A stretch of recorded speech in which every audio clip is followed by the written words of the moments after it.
Has God put something special in your heart that he wants you to do? Or maybe you have a special love for a particular nation or people group. A gospel worker named Tim says you can take some practical steps to see if God is leading you into missions. If God has called you to something, there's a reason he's placed Bhutan in your heart or the Maldives in your heart. Seek the Lord and determine, hey, God, what is it that you're calling me to do? Do not think, well, I don't have these skills or I'm not able. We have architects, we have coffee baristas, we have all kinds of people from all kinds of backgrounds, and God can use that and allow you to have a path into lost people's lives. Jesus never promised his followers an easy path. In fact, he told his disciples that the world would hate them. He sent them out as sheep among wolves. Jesus' words came true in the life of the apostles, and they're still coming true today in the lives of his followers around the world. Join host Todd Nettleton as we hear their inspiring stories and learn how we can help. Right now on the Voice of the Martyrs Radio Network. Hi, and welcome back to the Voice of the Martyrs Radio. My name's Todd Nettleton. Last week here on VOM Radio, we began a conversation with two gospel workers who serve in South Asia. They are back with us this week for the second half of our conversation. For their security, we're only using their first names. Tim and Dawn are based in Sri Lanka, but they oversee gospel work in Bangladesh, Bhutan, the Maldives, and Nepal. In these countries, several of the world's major religious belief systems compete for the hearts and minds of the people. This presents both challenges and opportunities for Christians there. Sri Lanka, for example, is one of the few places in the world where Muslims have been persecuted right alongside Christian believers. Because that nationalistic faction of Buddhism has been so tough. Then you can go to Nepal, where there's a Hindu nationalistic type sentiment. The Maldives is more Muslim, and we've had a number of persecution stories come out of the Maldives. Bhutan, strongly Buddhist. Bangladesh, strongly Muslim. So it does look a little different in each place, but sadly, we do have pastors who have been killed and martyred for their faith. We have believers who have been beaten. We have church buildings that have been burned. We have Maldives comes to mind for imprisonment, where we had believers who have been imprisoned there. So, yeah, each place with its own unique challenge, but there are people who are paying a big price to follow Jesus. Let's talk a little bit, focusing on Sri Lanka, which obviously you guys live there. For most of our listeners, when they think of persecution in Sri Lanka, they think of the church bombings several years ago, Easter Sunday, different churches, different parts of the country, all coordinated bombing attack. What was it like to be a Christian in Sri Lanka in the days and weeks after that? Because it was such a different level of persecution, a different level of attack. What was that like? Okay, so Easter Sunday coincided with spring break and a meeting that Dawn and I had in a neighboring country. So the first thing that we felt was complete hopeless and helplessness because we're not even there. Yeah, our phones, I'll never forget, we were in a service in a church, and our phones just immediately started going off, and it was both national friends and some members of our team. And it only took a few minutes to figure out that something was really wrong. We saw BBC and Al Jazeera reports because of, given the time of the day, and it basically had just said that there were attacks that had taken place. They didn't know the source. And of course, what we know now is they were completely coordinated with radicalized Muslims. Most Sri Lankans, even the Sri Lankan government, felt like it would be determined that these attackers came from outside. That was simply not the case. Then it was, well, they were simple-minded. That also was not the case. Two of the bombers, one had a doctorate and one had 1 or 2 master's degrees. Wow. And had studied abroad Their families were very wealthy. Yeah. And so it's just so this not whole how it narrative panned of out. the economically disadvantaged people rising up is like, no, that's not what happened Yeah, here. No. that was not the case. And they had been, some ISIS group had paid for their expenses to get into India, where they taught them the skill of building these backpack bombs, essentially. And then they were very clear. They said, we want to kill foreigners and we want to kill Christians. Mm-hmm. So they targeted churches and five-star hotels. Yeah. And those attacks were no respecter of persons. There's a Dutch billionaire that lost 3 of his children in one of the five-star restaurants. So it was devastating. We got back, as I remember, probably about 4 or 5 days following the attacks. Because of a security issue that we had, we brought team members out to a secure location. There was a debrief. Some of them we sent out of the country for a while, and then some of us went back in. One of the more difficult things for me, we were living in an apartment building. We'd become very close to a Maldivian couple on the top floor of our apartment building, and then there was another Muslim couple, as I remember, in that they were just treated so poorly. And an example of that would be the police came through in the weeks that followed. They had safety briefings the local police department had with all of the people in an apartment. So they gathered all of us into the parking garage and gave us all of these briefings about what we needed to be looking out for. And then they said that they would be conducting random searches. Well, the only apartments that were searched were those that were Muslim. And then they asked for references. And so my friend said, look, I'm here from the Maldives. They wanted a name and a phone number of a local person that they were in connection with. I'll just never forget that night standing there as they're demanding that he turn over some kind of reference. And I finally looked at him and I said, I'll be your friend. I will be your reference. And there was just this shock on his face. And I said, no. I said, put my name down. And he had already had my number. I said, just put my name down. And so it was really discouraging. And then, of course, what we know, Todd, all these weeks and months later, is that this was a local homegrown case of people being radicalized, and it came from the Muslim minority. So it did not follow all of the typical things that you might think the of. patterns that you look for. Yeah. How did the church respond? Did people stay home the next Sunday and think it's not worth going? Did they get more people to come to churches? What was the immediate aftermath like for the church as kind of the Big C church in Sri Lanka? So this is where it gets very difficult. The government felt a responsibility to say, we cannot have houses of worship gathering because we cannot ensure their can't safety. guarantee So your safety. we forbid you to meet. Yeah. Oh, interesting. But then at the same time, we had mosques and temples that were still functioning somewhat. So eventually it just led to, I think there was enough outcry that there were no large gatherings allowed everywhere. So we went through about a 3-month time period, I believe, where there was no house of worship, be it a mosque or a Hindu kovil or a Buddhist temple or a Christian church. No one met. Mm-hmm. And so it forced us back to this model that our team already espouses anyway, which is we go the direction of house church and we go the direction of small groups. And really the church that has, they would say, evolved and might call it progressed toward bigger buildings with bigger meetings, they had to go back to the smaller house church model in order to be able to meet. And it did have an effect. Yeah. I think people felt like there were some churches very angry because they felt like, no, the government is keeping us from meeting, using the excuse they can't protect us, but they felt like they really could legitimately protect them. So all kinds of different responses and feelings, yeah. I know in Sri Lanka there's been a lot of political turmoil in the last couple of months.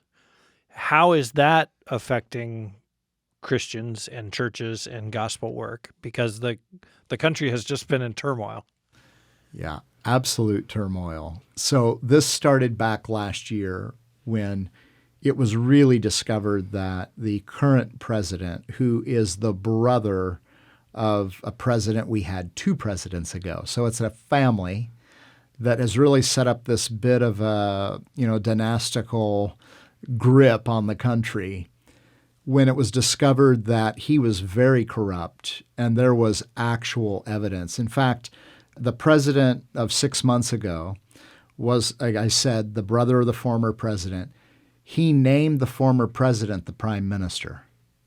And they had about 8 family members that they made ministers of various different, Ministry of Tourism, Ministry of Finance. So this family really had this grip on the country. And the bottom line is that the general public had had enough. And so they began peaceful protests as far back as about January, I believe. And their demand was that the president resign and go. And so between January and April, the end of April, there were different ways the government was handling that. At times they were forceful, using tear gas and arresting, hundreds of people at one time. At other moments, it felt like they were okay with them protesting and they would let them be. But then all of that came to a head the first part of May, maybe around May the 5th or May the 7th, I want to say, when the prime minister decided that he would resign. But he called a number of his supporters to the prime minister's residence. And when he gave his resignation speech, he coerced them into going and attacking the peaceful protesters. So essentially, he gave them a lunch packet and a bottle of whiskey. And at the end of that rally, he worked them into such a frenzy that they marched about 1 kilometer north from where they were, and they attacked the peaceful protesters. And that day, we had 13 deaths in Sri Lanka. We had a number of members of parliament who were attacked. Their vehicles were set on fire, buses set on fire. I had been out. We had just purchased a new vehicle and trying to get it tagged and all the stuff that comes with that. When all of this broke out, we had no indication the day was going to go so badly. And then we ended up in about a 2-week lockdown. Yeah, pure don't leave your house or you'll be arrested kind of lockdown. Yeah. And so then as a result, so the prime minister stepped down, the president stepped down weeks later. But in the last 4 months, we've had an interim president, 2 presidents, 3 prime ministers. The parliament has turned over. The Sri Lankan rupee has crashed. Yeah. And we have people who are really dealing with serious issues. Most families are trying to work it out to have 1 meal a day, wow, which is not sufficient. And then we have a number of schools that aren't able to function and operate like they need to. So just tremendous challenges, not yet a real end in sight. There is, help from organizations like the International Monetary Fund and the UN and World Bank are all looking at ways to help. But one of the real challenges is you have to end the corruption and put some accountability measures in place, and that has not yet been done. We're talking today on Voice of the Martyrs Radio with Tim and Dawn. They are gospel workers in South Asia. They live in Sri Lanka. Let's talk about, as we wrap up, we always want to equip our listeners to pray. So I want to start out with the church, and you mentioned Sri Lanka and the chaos that's going on there. So we can pray for structure. We can pray for a conclusion to that's in a good way. But as we think about the church in these places, what are the needs that we can really lift up in prayer this week? Yeah. So I think, for Sri Lanka, a very serious need is that there's just supernatural provision of those food and dry rations that people need. And we have seen many nations be generous. We have some partners who have helped, get some dry rations and goods into the country. But pray for those families. It's very difficult. Just that they would have the physical sustenance of food that they really need to be able to provide for their families. I think this is a time for the church to shine. I was extremely encouraged. One of our, with the National Church, when we brought food in, they essentially said we're going to give food to those in our congregation that need food, but also we're asking them to name a person in the community who is not necessarily a believer. We're going to give everybody 2 packets of food. So one for them, and then they're giving an unbeliever a packet and blessing them in the name of Jesus and praying for them. So I think that's powerful. Pray for those families. And then I'll just mention we have our first worker on the ground, at least for our organization. We have our first worker on the ground in the Maldives in the last 18 years was our last expulsion there. And so we've got somebody actually there with a visa, presently living with lost people. So we're really excited about that. But praying for strength for that family and for there to be those connections that they need to make. Maldives is one of those countries we talked about earlier, 0.03% Christian. So lots of gospel work to be done. But as you said, gospel workers have been expelled from the country. They have been told, nope, you cannot come here. You are not welcome. So I hope that our listeners will pray for gospel work in the Maldives and specifically for that particular family and workers there. Let's talk about missionaries. You mentioned in your transition, there were some tough days. There were some hard spots in the road. As we think about mission workers, maybe people we sponsor, support, our church has sent out, people we know, what are some specific ways to pray for our missionaries and their families as they're serving on the front lines? Well, one of the things is the distance is very hard, and life in America goes on.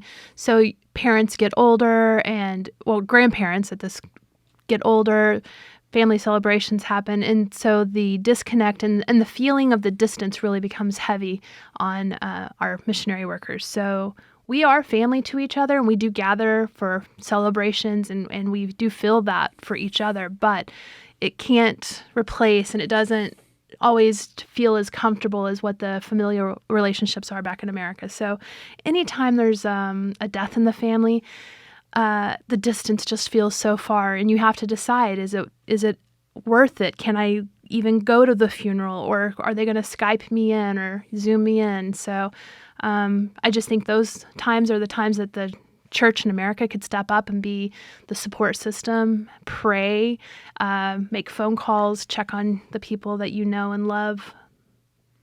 Send them a plane ticket. Yeah. Absolutely. One thing is people have miles often accumulated, and you could even just use your miles and help somebody.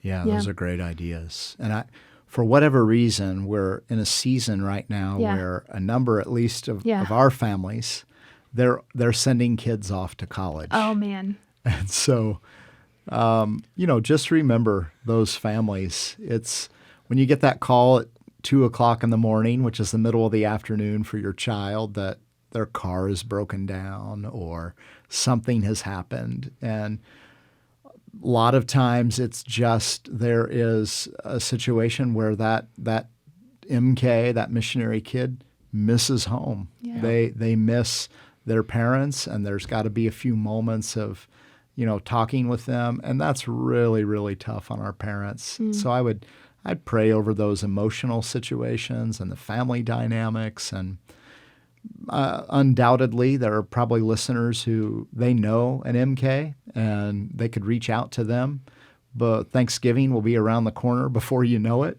and they might offer an extra seat at their table or any time, really. Yeah. But I know those holidays especially, for a lot of our people, are difficult. Yeah.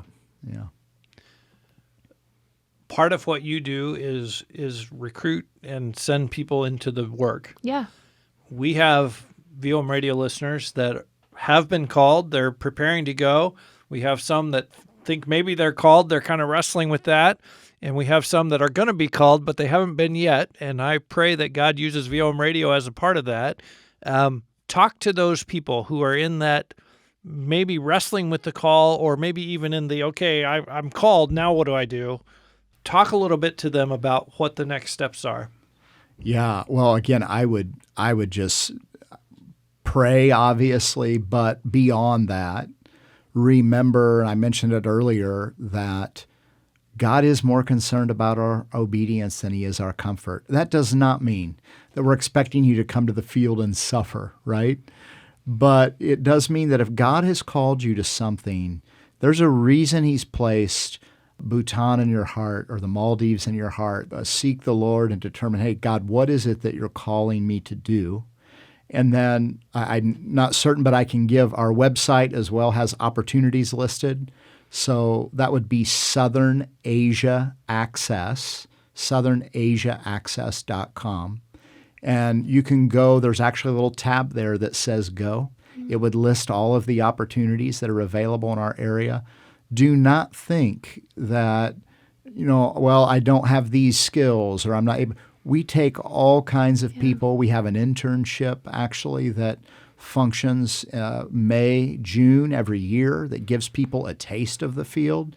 We have vision trips where people can come briefly just to kind of determine, hey, what's going on in this place? How might God be using me? We have people who are operating businesses in order to gain visas to be in a country. We call those BAM, business as missions. And so I'm just thinking, man, we have architects, we have coffee baristas, we have all kinds of people from all kinds of backgrounds, and God can use that and allow you to have a path into lost people's lives. And I would just encourage you to just keep those possibilities open. And we started out talking about 210 million people in South Asia who have never heard the name of Jesus. I think that should be heartbreaking to us. It breaks my heart. And so if you're one of those folks God is working on, boy, we bless you and we pray that he will guide you into that spot. Tim and Dawn, thank you for sharing your heart. Thank you for the work that you do. And thanks for being our guest this week on Voice of the Martyrs Radio. Thank you. Thank you, Todd.